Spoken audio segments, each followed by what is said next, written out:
رب زدني علما.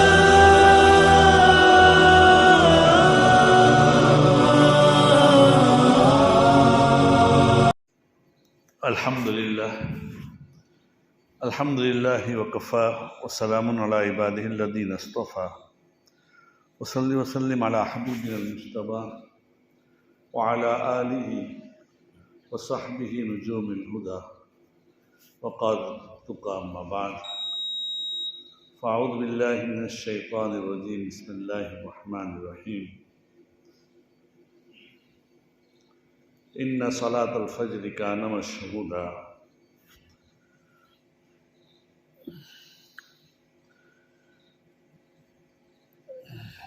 وعن عبد الرحمن بن أبي عمرة قال دخل عثمان بن عفان المسجد بعد صلاة المغرب فقعد وحده فقعدت إليه فقال يا ابن أخي سمعت رسول الله صلى الله عليه وسلم يقول من صلى العشاء في جماعة فكأنما قام نصف الليل ومن صلى الصبح في جماعة فكأنما صلى الليل كله.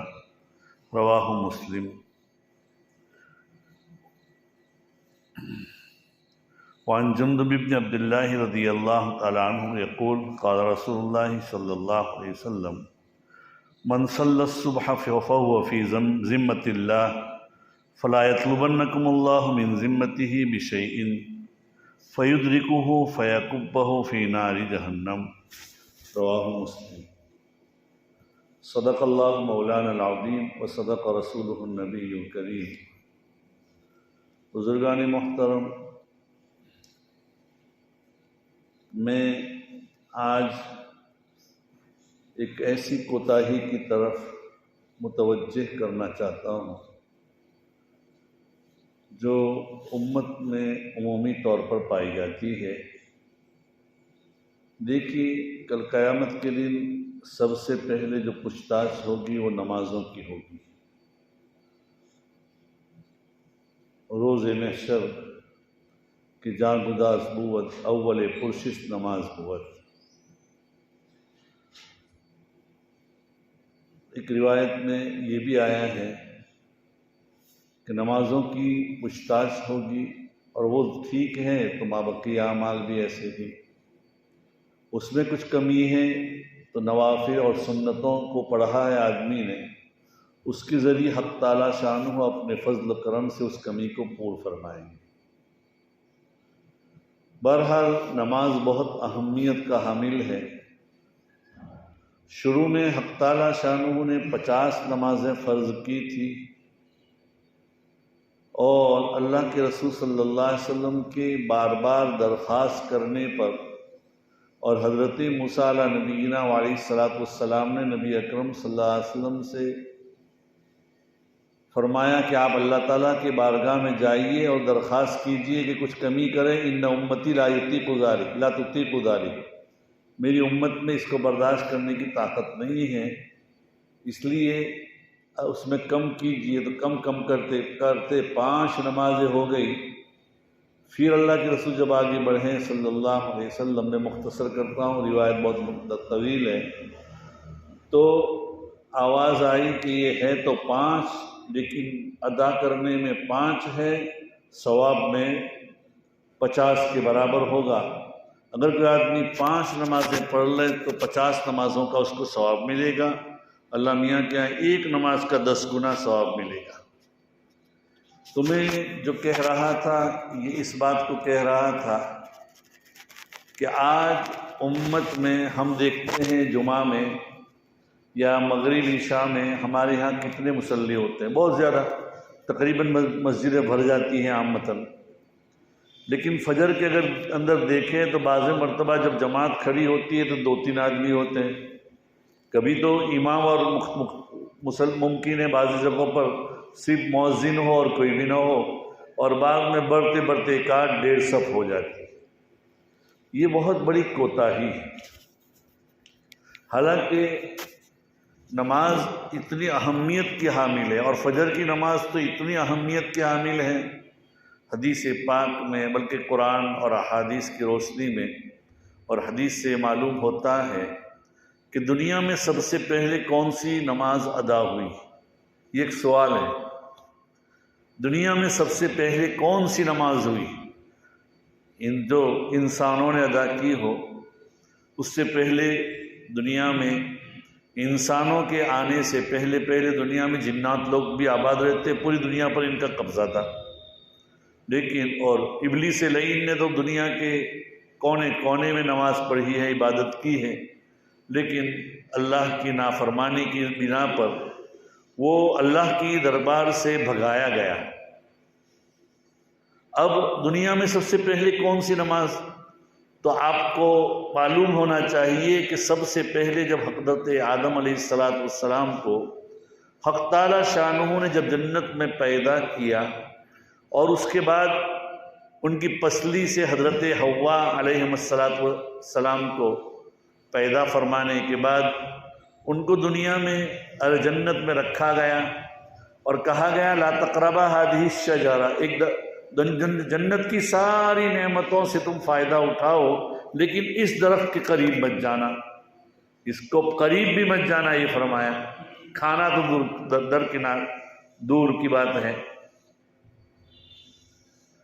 لیکن تقدیر الہی سے اللہ نے جو مقدر کیا ہے، شیطان کے ورگلانے سے انہوں نے کھا لیا، اور پھر اس کے بعد جو اخیر میں ہوا ہے کہ ان کو دنیا میں اتارا گیا۔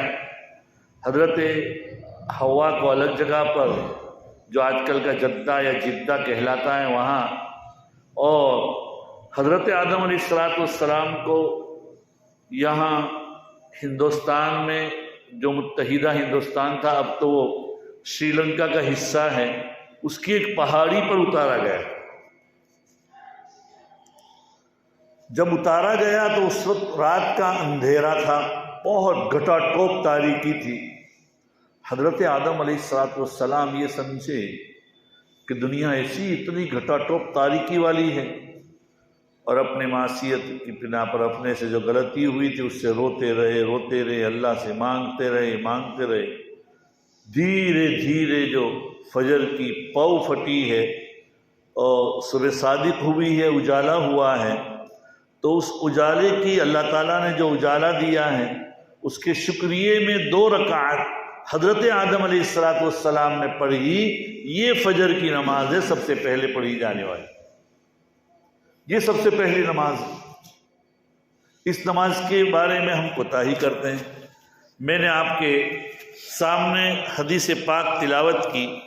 حدیث میں اللہ کے رسول صلی اللہ علیہ وسلم فرماتے ہیں، حضرت عثمان ابن غنی رضی اللہ تعالیٰ عنہ مغرب کے بعد مسجد میں بیٹھے ہوئے تھے، جلوہ افروز تھے،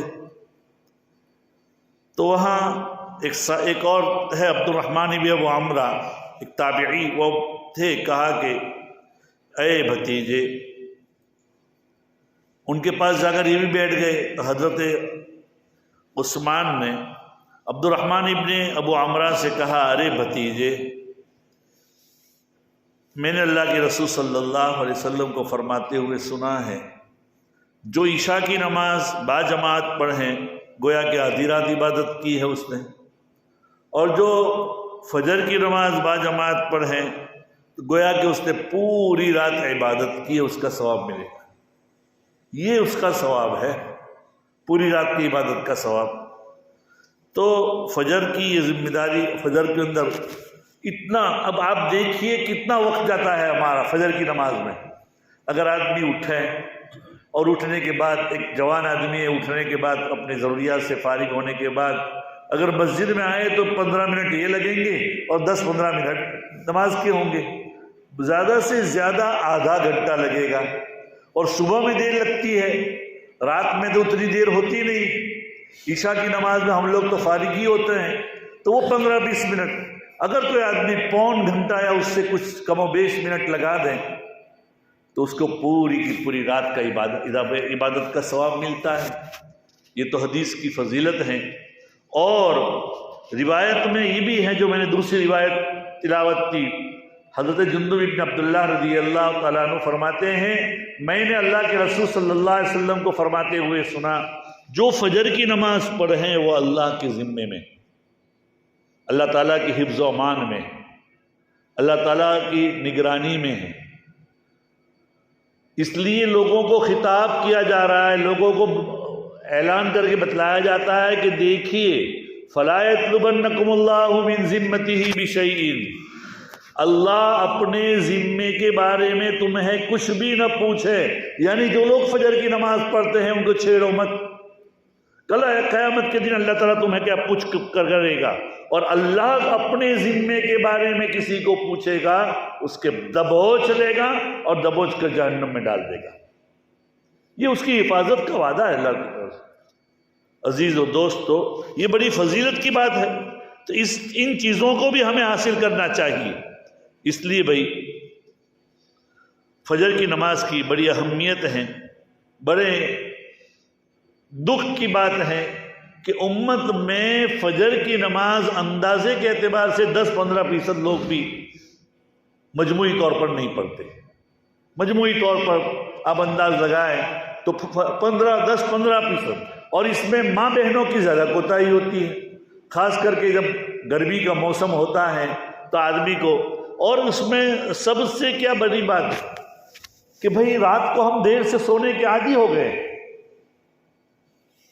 دیکھ، رات کو 12 بجے ہمارے لیے کچھ بھی نہیں، حالانکہ رات کا 12 بجے یہ آدھی رات ہو جاتی ہے ٹھنڈی کے موسم میں بھی۔ نبی اکرم صلی اللہ علیہ وسلم کی بارے میں آتا ہے کہ آپ صلی اللہ علیہ وسلم نصف اللیل یعنی آدھی رات کو اٹھتے، اس کے بعد 1/3 رات اللہ کی یاد میں گزارتے اور رات کے آخری پہر میں سوتے۔ تو جو وقت اٹھنے کا تھا نبی اکرم صلی اللہ علیہ وسلم، اس وقت ہم سونے کا سوچ رہے ہوتے۔ اب دیکھیے آج کل ہمارا غروب ہوتا ہے تقریباً 5:50 کو، اور ہمارا صبح صادق بھی ہوتی ہے تقریباً 5:47-48، اس طرح کی کوئی منٹ ہوگی، اتنے منٹ پر ہمارا یہ ہوتا ہے 5:50 سمجھو، تو 12 گھنٹے کی رات ہے آج کل ہماری۔ اب 12 گھنٹے میں 5:50 سے 12 گھنٹے یعنی 11:50 کو آدھی رات ہو جاتی ہے۔ اس کے بعد تو ہم سونے کا سوچتے، حالانکہ آج کی سائنس بھی یہ کہتی ہے کہ بہترین سونے کا اور اپنے آپ کو آرام دینے کا جو وقت ہے رات کو 10 بجے سے 2 بجے تک کا۔ اگر یہ اس وقت کی آدمی قدر کر لے 4 گھنٹے کی، ایسے تو ایک تندرست آدمی کو 6 گھنٹے سونا چاہیے، نوجوان آدمی کو 7 گھنٹے سونا چاہیے، اس سے کم نہ سونا چاہیے، جلدی سونے کی ہم عادت ڈالیں۔ ایک تو ہمارا نظام یہ ہو گیا ہے کہ رات کو 10 بجے تو کھانے کا سوچ رہے ہیں، دوپہر کا کھانا ظہر بعد عامتاً ہوتا ہے، دوپہر کا کھانا ظہر کے بعد عامتاً ہو گیا ہے، اور ظہر سے عصر تک سونے کا آرام، یہ قوم کا حالت ہے۔ اسی طریقے سے اور ہماری چائے کا، مغرب کے وقت چائے پیتے ہیں، حالانکہ وہ وقت کھانے کا تھا۔ آج کے کاشتکاروں کو آپ پوچھئے کہ تم لوگ کب کھاتے ہو شام کا، یا کب کھاتے تھے ہمارے بڑے بوڑھے، شام کا کھانا مغرب سے پہلے کھاتے یا مغرب کے بعد فوراً متصلاً کھاتے۔ ہماری عادت یہ ہو گئی ہے کہ شام کو عصر کے بعد تو ہم چائے پیتے ہیں، مغرب تک یہ ہمارا ایک مشغلہ ہو جاتا ہے۔ جو دوپہر ظہر کے بعد سوئے ہوئے ہیں تو بعض قبیل مغرب اٹھتے ہیں، چائے پیتے ہیں، اس کے بعد کھانے کا بنانے کا ارادہ کرتے ہیں مغرب کے بعد 1 گھنٹے کے بعد، اور رات کو 10 بجے کھاتے ہیں، 11 بجے فارغ ہوتے ہیں، اور 12 بجے 1 بجے سوتے ہیں۔ تو عزیز و دوستو، پھر ہمیں اٹھنے کا فجر کی نماز میں کیا مطلب؟ کب اٹھ پائیں گے ہم؟ ہمارا آرام بھی نہیں ملے گا، حالانکہ ہم نے جو 10 سے 2 بجے تک کا آرام کا سائنسی اعتبار سے بھی جو وقت ہے وہ بھی گنوا دیا، اور اس کے بعد رات کو 12 بجے سوئیں گے، فکر سے نیند نہیں آتی ہے، اور اس کے بعد دیر سویر نیند آئے گی، فجر کی نماز غائب ہوگی۔ حالانکہ فجر کے اندر جو آدمی شریک ہوتا ہے، حدیث میں جیسے میں نے بتایا اللہ کے رسول صلی اللہ علیہ وسلم فرماتے وہ اللہ کی ذمہ داری کی بات ہوتا ہے، کوئی اس کو ستا نہیں سکتا، کوئی ستائے، کوئی اس کو پریشان کرے، کوئی حالات آوے، اللہ اس کا ذمہ دار ہے، اللہ اس کا ذمہ دار ہے، اللہ اس کی حفاظت فرمائیں گے۔ اسی لیے بعض لوگ کہتے ہیں کہ ہم لوگ تو جا رہے تھے اور ایسا واقعہ ہوا، لیکن اللہ نے مجھے بار بار بچا دیا۔ سارے ساتھیوں کو کچھ نہ کچھ لگا لیکن مجھے کچھ بھی نہیں لگا۔ ارے تجھے معلوم کہاں ہے کہ تو نے فجر کی نماز پڑھی تھی، اس لیے اللہ نے تیری حفاظت فرمائی۔ مقدر ہوتا ہے وہ بات الگ ہے، اگر اللہ تعالیٰ مقدر فرما دیں تو وہ چیز ہو کر ہی رہے گی، اس میں کسی قسم کا آگے پیچھے نہیں ہو سکتا۔ لیکن دنیا کے اندر اللہ نے اپنی حفاظت کے ہمیں جو ذرائع بتائے اس میں یہ بھی ہے، جیسے کہ ایک صحابی ہے حضرت عثمان کے صاحبزادے، شاید وہ صحابی ہے یا تابعی ہے، مجھے اس وقت شک ہو گیا، حضرت ابان ابن عثمان، حضرت عثمان غنی رضی اللہ تعالیٰ عنہ کی ان کی ایک روایت ہے کہ جو آدمی صبح و شام 3 مرتبہ بسم اللہ الذی لا یضر مع اسمہ شیء فی الارض ولا فی السماء یہ پڑھ دیں تو اس کو کوئی اس دن بڑی مصیبت نہیں آئے گی اس کے اوپر۔ اب سننے والا ذرا غور سے ان کی طرف دیکھنے لگا، آپ تو روایت یہ کرتے ہیں اور آپ کے بدن کے اوپر تو فالج لگا ہوا ہے، فالج کا مطلب لقوا۔ تو حضرت ابان ابن عثمان نے کہا ارے بیٹے شک مت کر نبی کی روایت پر، بات دراصل یہ ہے کہ اللہ نے جس دن مقدر کیا تھا اس دن میں پڑھنا ہی بھول گیا، اس دن میں پڑھنا ہی بھول گیا۔ اور میں کہتا ہوں مزید ہمارے یہاں آج سے کچھ سالوں پہلے حضرت مولانا سجاد نعمانی دامت برکاتہم کے ایک بہنوئی ہے، دارالعلوم ندوۃ العلماء میں چچا زاد بھائی بھی ہوتے ہیں، شیخ زکریا نعمانی یہاں جلسے میں آئے تھے سالانہ، پھر یہاں سے گئے اور ان کا کٹلال کے قریب حادثہ ہوا اور ان کا یہ ہڈی بھی ٹوٹ گئی اور ہاتھ کی بھی ہڈی ٹوٹ گئی، ایسا کچھ ہوا تھا۔ اس کے بعد ہم ان کو ملنے کے لیے لکھنؤ گئے تھے، تو حضرت شیخ نے کہا، اس شیخ ابھی بھی وہ پڑھاتے ہیں، حیات ہے وہ، حضرت شیخ زکریا نے فرمایا کہ دیکھیے میں روزانہ 3 مرتبہ بسم اللہ الذی لا یضر پڑھتا تھا، اس دن بھی پڑھ رہا تھا، 1 مرتبہ یا 2 مرتبہ پڑھا اور میری آنکھ لگ گئی، 3 مرتبہ نہ پڑھ سکا، اللہ کو یہ مقدر تھا۔ اس لیے یہ شیخ زکریا کی زبانی میں نے خود اپنی زبان سے سنا ہے، اپنے کانوں سے سنا ہے۔ اس لیے عزیز و دوستو تو اللہ تعالیٰ کی وہ امن و امان اور حفاظت میں ہوتا ہے، اس لیے اور اللہ کے اتنے فرشتے، اب اس تک کس کو بچایا؟ بعض متا کہتے ہیں نا کہ ہماری پوری گاڑی کو دیکھنے کے بعد تو انداز یہ لگتا ہے کہ کوئی بھی نہیں بچا، لیکن کسی کا بال بھی دیکھا نہیں ہوا، سب بچ گئے۔ کس نے حفاظت کی؟ اللہ نے حفاظت کی، اللہ کے فرشتوں کو بھیجا۔ اللہ کے فرشتے جو حفاظت کرنے والے ہیں وہ ہر وقت انسان کے ہاتھ میں، انسان کے ساتھ لگے ہوئے ہیں۔ اگر وہ فرشتے نہ ہوتے تو یہ دنیا میں جو دوسری مخلوق ہے طاقتور، جنات ہے یا دوسرے، وہ ہمیں کہیں سے اچک کر کچھ کا کچھ بنا دیتے، ہمارے ساتھ بہت یہ کر دیتے۔ اللہ ہماری حفاظت فرماتا ہے، اور اللہ صرف اپنوں کی ہی حفاظت نہیں فرماتا، غیروں کی بھی حفاظت فرماتا ہے۔ لیکن جب تک اللہ کو مقدر ہوتا ہے تب تو فجر کی نماز کی عادت ڈالو، اور فجر اور عصر میں بھائی اللہ کے فرشتے جو جن کی ڈیوٹی ہوتی ہے وہ حاضر ہوتے ہیں، اور وہ اللہ تعالیٰ کے سامنے جا کر کہتے ہیں کہ کیف وجدتم عبادی، اللہ تعالیٰ کو معلوم ہے، اس کے باوجود بھی اللہ میاں پوچھتے ہیں ان فرشتوں کو کہ بھائی تم نے میرے بندوں کو کیسے پایا؟ تو کہتے کہ ہم آئے تھے فجر میں، تب بھی وہ اللہ تیرے سامنے عبادت کر رہے تھے فجر کی نماز میں، اور عصر میں جب ہم آئے تب بھی وہ نماز پڑھ رہے تھے۔ اس بارگاہ میں ہمارا تذکرہ ہو تو فجر کی نماز کی اور عصر کی نماز بڑی، حافظوا علی الصلوات والصلاۃ الوسطی، صلاۃ وسطیٰ کا ایک مصداق عصر کی نماز بھی ہے۔ تو ان نمازوں کی عزیز و دوستو خاص کر کے فجر کی پابندی ہم سے نہیں ہو رہی ہے، اللہ تعالی ہمیں بھی توفیق نصیب فرمائے، اور فجر کی نماز کی جو فضائل ہیں وہ ہمیں نصیب فرمائے۔ اللہ تعالیٰ بڑی حفاظت فرماتے ہیں، بہت سے واقعات ہیں اللہ تعالیٰ کی حفاظت کے، لیکن وقت اس کے اجازت نہیں دیتا۔